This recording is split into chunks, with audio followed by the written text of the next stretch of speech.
Okay, welcome to Weekday Somatics.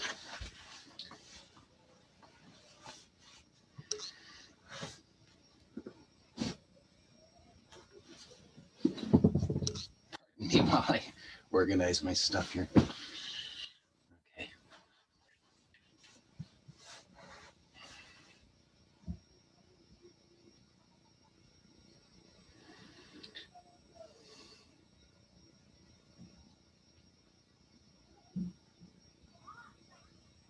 So there were, okay. There's so many things that I want to explore. Let's,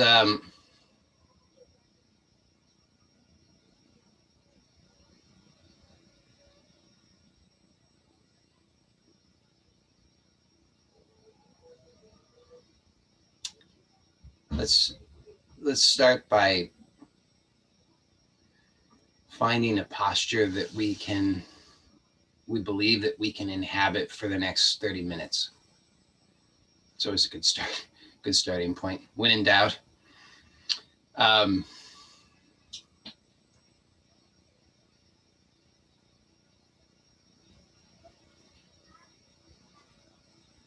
and I really want to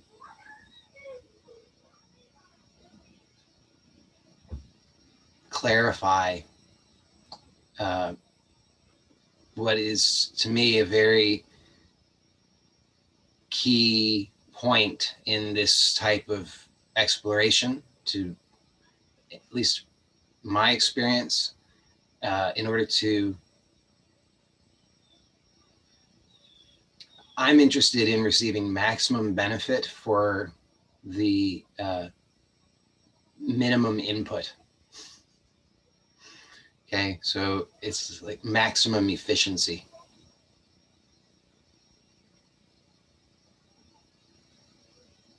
There are 24 hours in a day. I'm going to sleep during some of those hours. I'm going to eat during some of those hours. I've got kids. I've got a lot of stuff to do. So I'm interested in maximum efficiency. How can I be maximally efficient? If that's the correct way to say that. How can I do that? Well, by being present to the experience. So if I'm present to the experience, then it's not wasted. That implies that it could be wasted, but it's, if I'm present to the experience, it's maximum efficiency. So how can we be present to this experience right now? So we're sitting, lying, lounging, whatever posture we're in.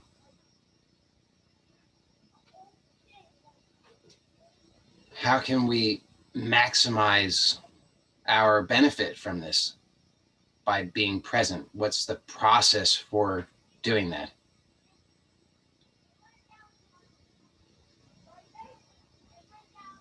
So I often talk about this, but it's so key to getting the benefits from this exploration that I don't think I could talk about it too much, to be honest, even though sometimes I don't want to. But I talk about it in terms of, talk about an edge or a wave or a space between polarities. So these are just different ways of describing something. It's about discovering, here's a new way of describing it. Okay, it's about discovering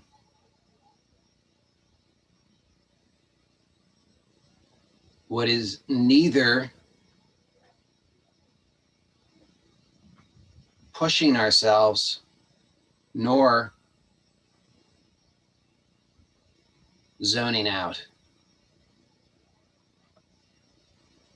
So you could start to take a look at how is it that habitually, this is the question that you could ask yourself, I'll ask it in first person. How is it that I habitually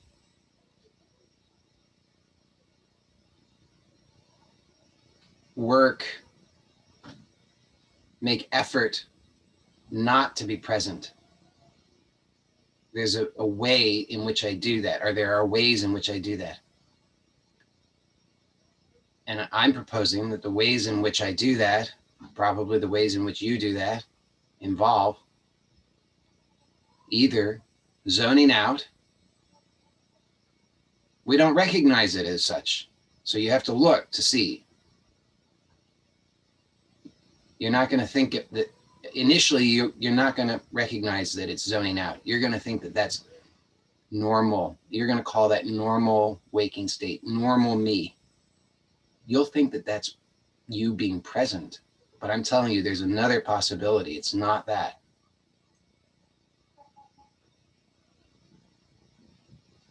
So habitually, we either zone out, and that requires effort. It requires that we're seeking for something. We're seeking for comfort, seeking for our idea of comfort.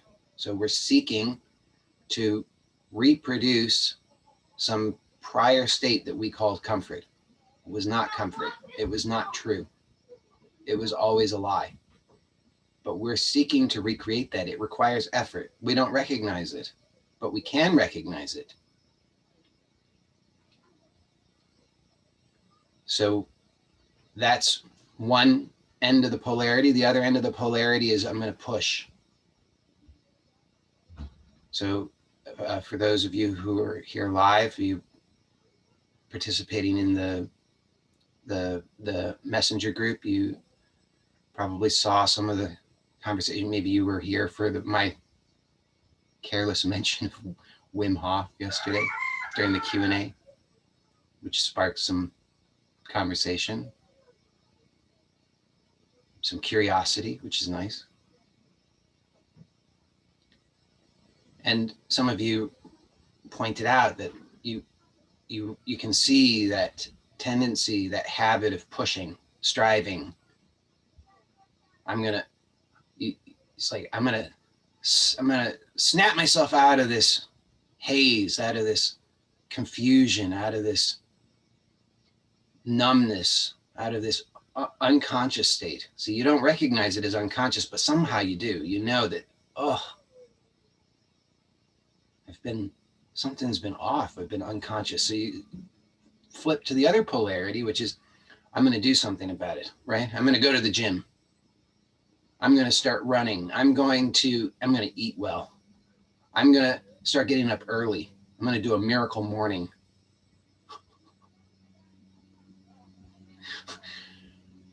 Right? You're going to push yourself. Try harder. You're going to use so-called willpower, where I'm going to sit in the ice bath for an hour and a half.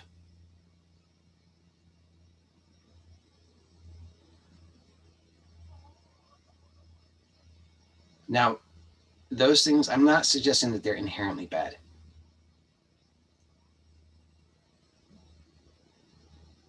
Just like lounging on the couch is not inherently bad.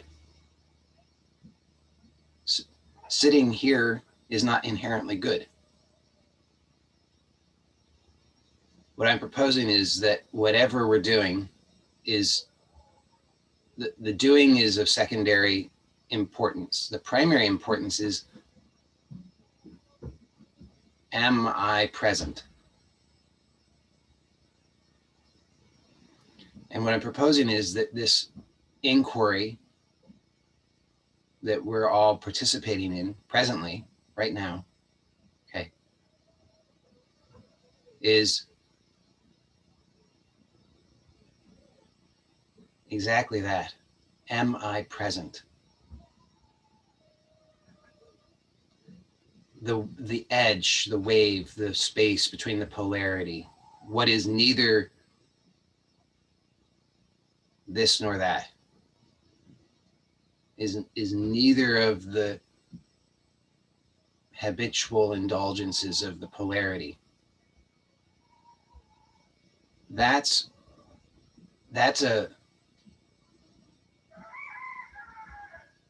invites this inquiry to come alive. To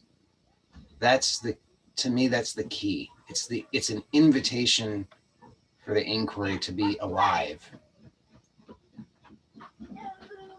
So I'm inviting us all to inhabit this space presently. We're aware. We're aware of the habits of indulgence. So when we consciously choose to inhabit this space, we're setting ourselves up for a successful inquiry, because only we can know what that is. I cannot tell you by looking at you. Or if you say, should I be sitting upright? Should I be leaning?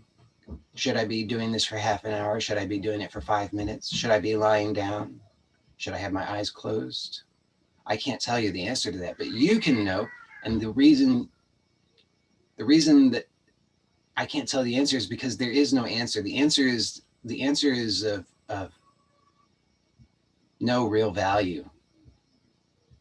It's the inquiry that matters, because it's alive.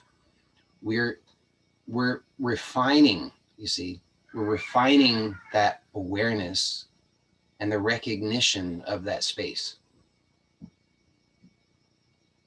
Before, we didn't have that kind of refined awareness. I know you can recognize this if you look.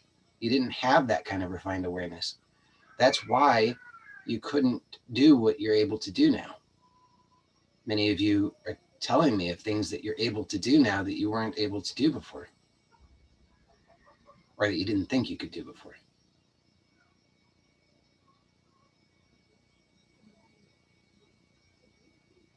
It's because of the awareness and the recognition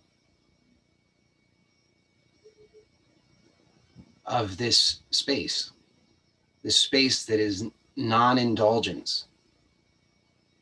You're recognizing the habits. That's the important thing. The habits surface in awareness. You are aware of the habits. You're not indulging the habits. Even if you indulge the habits, you're aware.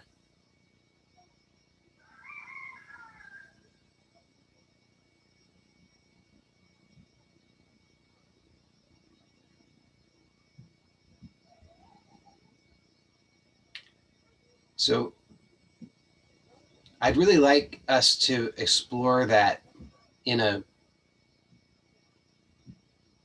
very intimate way today. So I can't give you the precise instructions for that.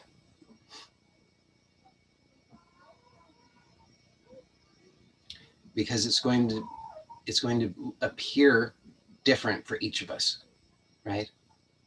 The reason, I hope that's clear, the reason it appears different for each of us, it appears different for each of us because each of us is coming to the inquiry with our unique conditioning, our unique ideas about the limitations that we have identified as. So you have your ideas, your story of yourself, and you consult that story. Look and see what I'm pointing to. You consult that story to tell you what the meaning of this experience presently is. So I'm sitting here.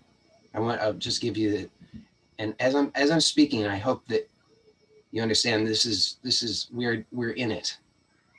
This is the inquiry. This is Weekday Somatics happening presently.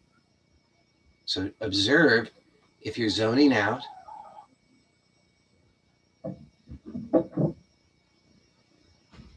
and observe how you do that. Notice that it requires effort. It actually, you won't think that it requires effort. You're going to think at first that it requires effort to be present.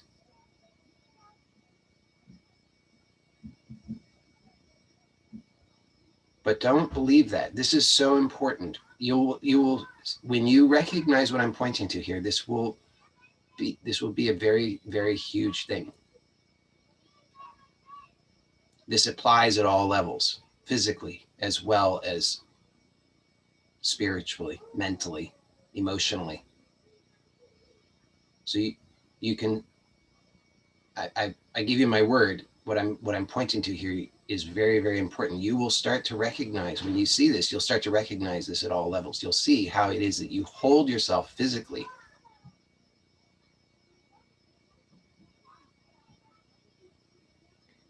And you consult your story about yourself to give meaning and to justify the way you hold yourself. You hold yourself with effort. You say to yourself, you tell yourself that that's not effort. You tell yourself that that's being done to you, that that's the state that you find yourself in. And you consult your story to tell you why. Well, it's because I'm old. Oh, it's because I had that accident. Oh, it's because I've always been that way. Oh, it's because my mom was like that. Whatever. You notice how you have the story you use to justify it. So I'm sitting here and I'm riding that wave. So I'm setting myself up so that I'm neither this present posture. The posture is one that I do not consider to be comfortable based on my conditioning. My conditioning says this is not a comfortable state, but I'm also very cautious to not be pushing. If I have an external idea of what I should be doing because I read it on Facebook or I read it in a book or I saw it on YouTube or because whatever came to me in a vision, and I have this idea that I should be standing on my head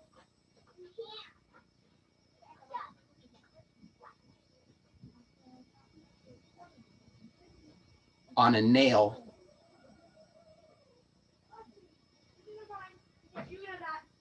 over red hot coals. Because I, and you know, there, I'm half joking, but you know, look at what's out there. Come, and I'm not to pick on people, but look, you know that those messages are out there. You know who's promoting those messages. You've heard them.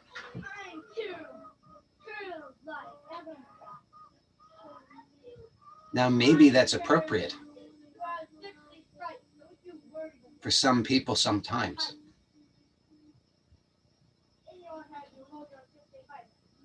But if it's not appropriate for me right now, which it's not, then that's pushing.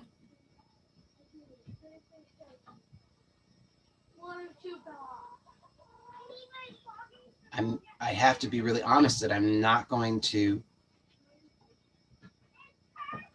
cultivate the awareness that is essential if I'm indulging my habits. If I'm indulging my habits, no matter what story I tell myself, the only outcome of that is going to be more of the same. Bad men. Bad for the band. So I'm setting myself up to not be comfortable. I'm sitting in a way that my brain says this is not comfortable, but I am not pushing. Only I can know what that edge is. You can't know that for me, and I can't know that for you.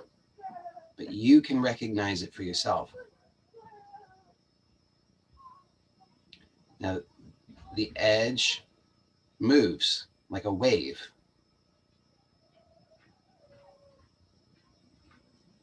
You all recognize that because you're able, as I said, you're reporting that you're able to do things now that you previously did not believe you could do. So the edge changes. What previously your mind said not only was not possible, but would be dangerous or uncomfortable, painful, you're able to do. So you know that the idea of comfort shifts. So we're playing with that.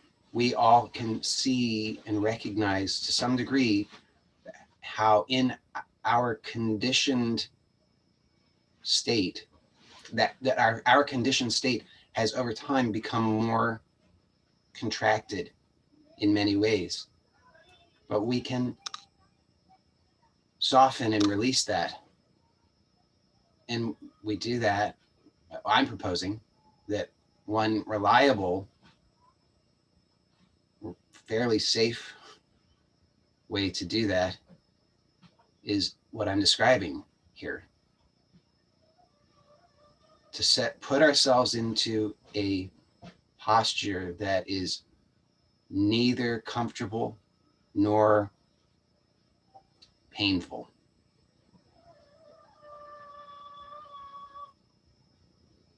Not and it's a very fine line.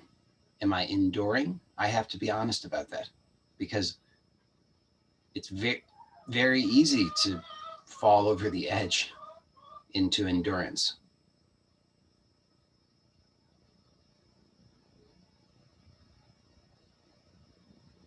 So don't give yourself the gift of being present and being honest.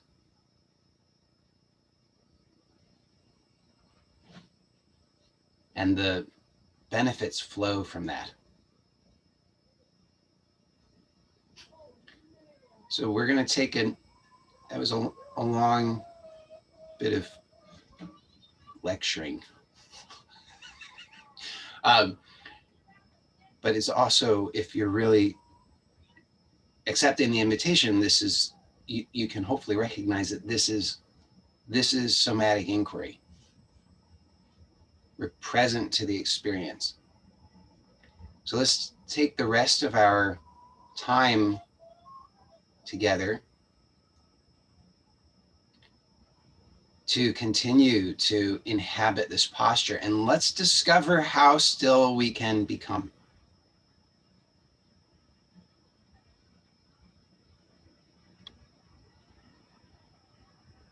But not just how still, how restfully still we can become. But not just how restfully still, how consciously restfully still we can become.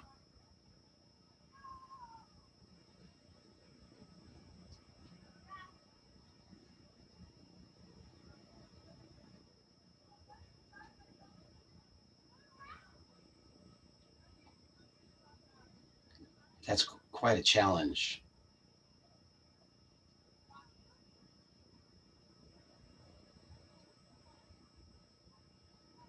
Because the old way of becoming still that most of us learned is restraint. So another key point to recognize the difference between restraint and restful stillness.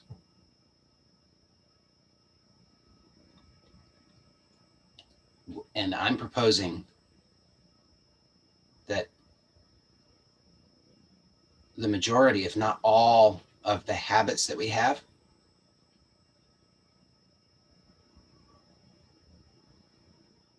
are the ways that we unconsciously attempt to gain stillness, to gain control.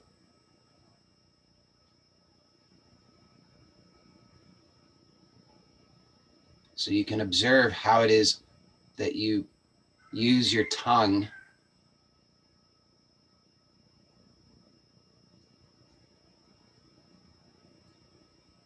unnecessarily.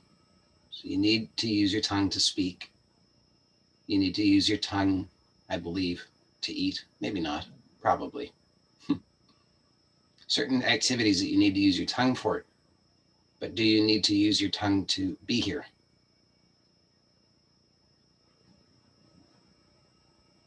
And that's a question that the mechanical mind wants to dismiss as, oh, obviously I know the answer to that.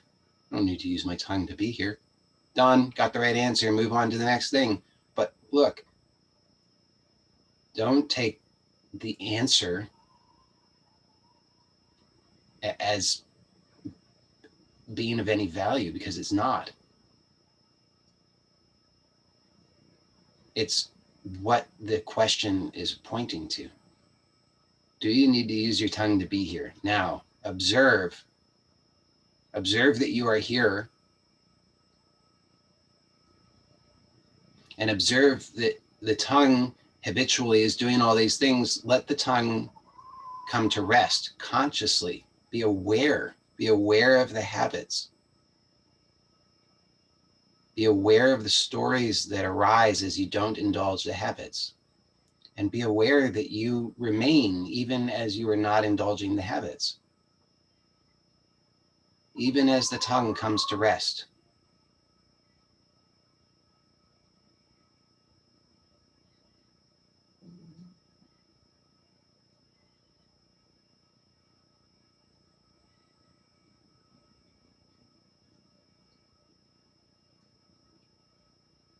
You can allow the throat to soften, because you don't need to use the throat to be here. The throat does not need to do anything in order for you to be.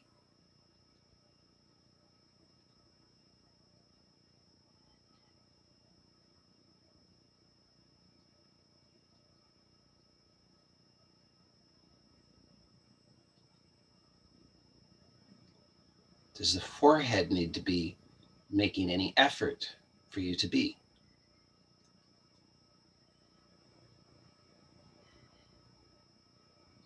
The mechanical mind is going to have its story about that. It's either going to say, well, I'm not doing anything with my forehead. My forehead's completely relaxed. Or it's going to say, I don't know how to let go of all this tension in my forehead.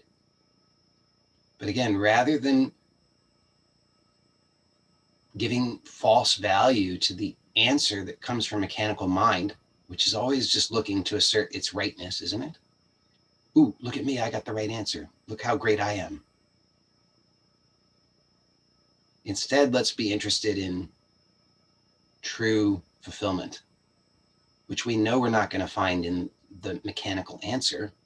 So let's look where we might find that true fulfillment.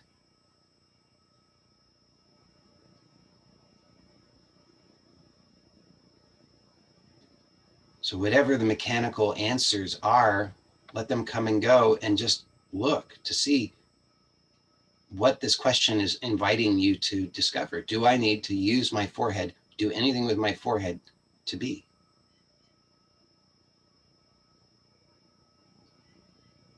Do I need to do anything with my cheeks to be? Do I need to do anything with my ears to be? And there's somewhere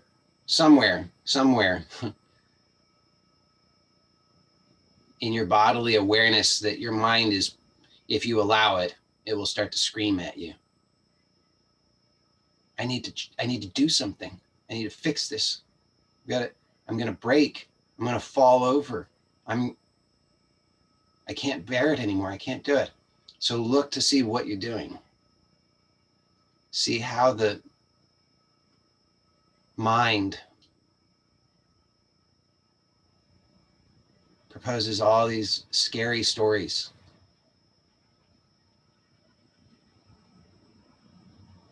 But instead of looking in the direction of the stories, look directly at the experience. Observe what's actually happening. What is the real meaning of this experience? Can you actually know that? And again, rather than looking to the mind for the answer to that, just look at what the question is prompting. The question is just prompting you to look. Obviously, you don't have the correct answer. If you had the correct answer, you wouldn't have any problem. I'm not suggesting there is a correct answer. I'm just saying that if there was a correct answer and you had it, because we all believe, mechanical mind believes that if it has the correct answer, it will solve the problem. But you don't have that correct answer because you haven't solved the problem. So instead of continuing to indulge those old habits of looking for the correct answer, let's look instead to see what is actually happening. Is it even what I think it is?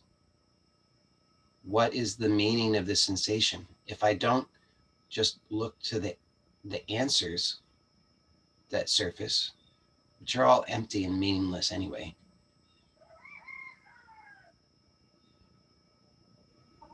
what do I discover? Maybe I discover that I don't know. And in discovering that I don't know, but being willing to be open to the actuality of this experience, even just for a few minutes, something changes.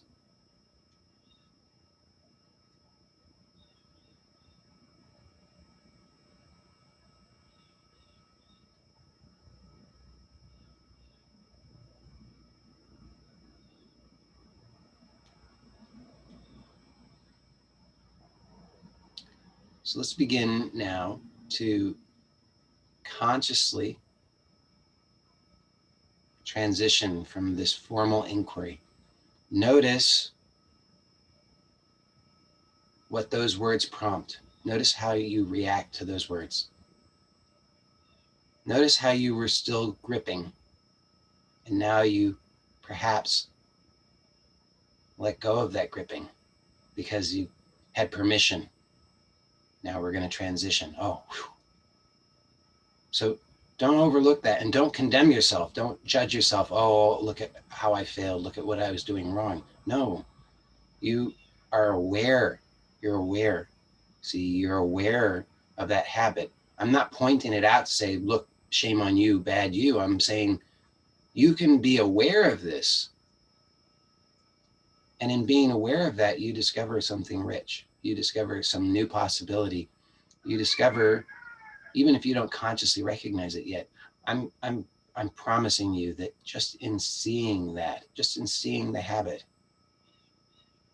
just in seeing the mechanical nature, something shifts so that you are less identified with that, and therefore you discover greater freedom. Whether you recognize it or not, it's creeping up in your life.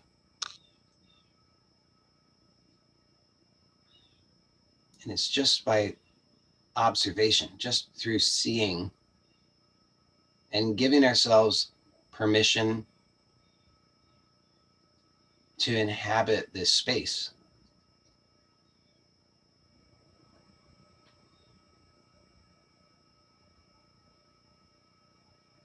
So can we, and the answer is yes, but I'm asking it as a question. Can we remain aware without making effort to do so? Can we just remain aware of this edge, of this space, of this freedom, of this possibility, even as we are apparently engaged in externally focused activity?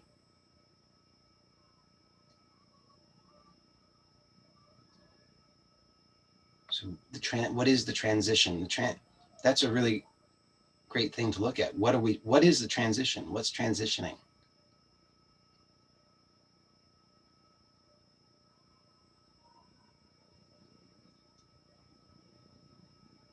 You can look and see that there's something, not really a thing, but there's something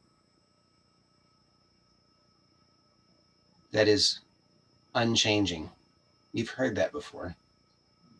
You've maybe had ideas about that, but just look in your actual direct experience and see that there's something that's unchanging.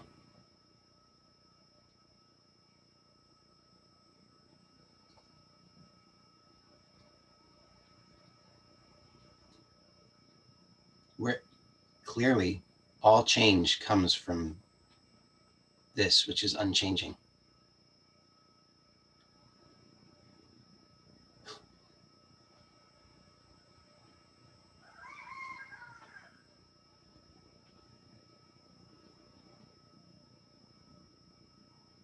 So then can we begin to move the body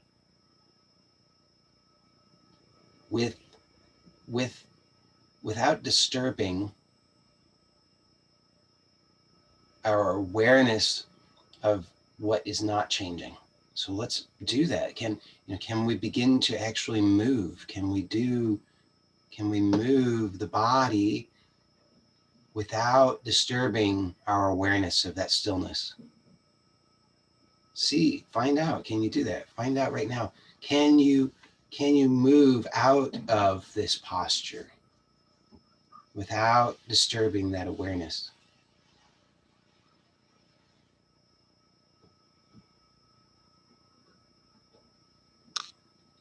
Can you drink coffee without disturbing that awareness?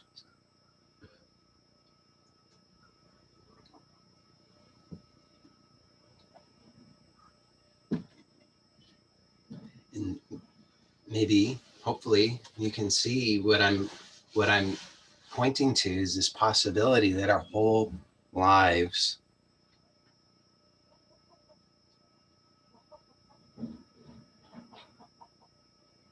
can be this kind of inquiry.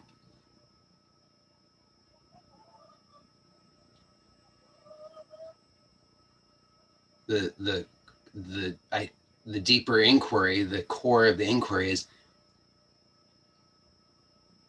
simply that. Just, can I remain aware of that which is unchanging,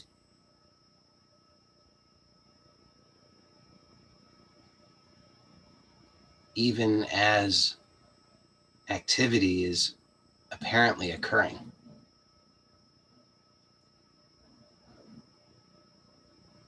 And what I'm proposing to you is that inquiry is it brings together all of the seemingly disparate parts of our lives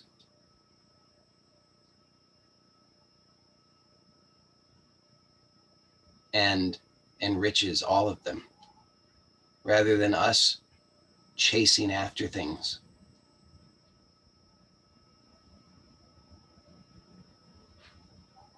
We can remain aware of the stillness. We can recognize that all the movement is coming from this stillness. These aren't just ideas. This is an actual experience, an actual recognition that's possible. So a real experience. You can actually recognize yourself as the stillness that all activity is arising in. And you can allow that recognition to be the anchor in your life. You can start to recognize how inverted your ideas were. And the way in which I'm proposing to do that is simply to recognize this space or this edge, this wave, non-indulgence,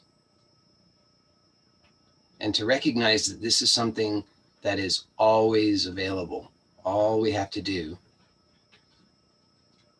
is start to recognize it in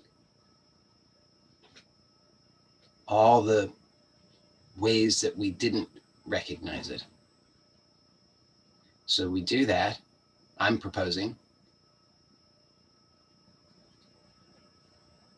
by observing our habits.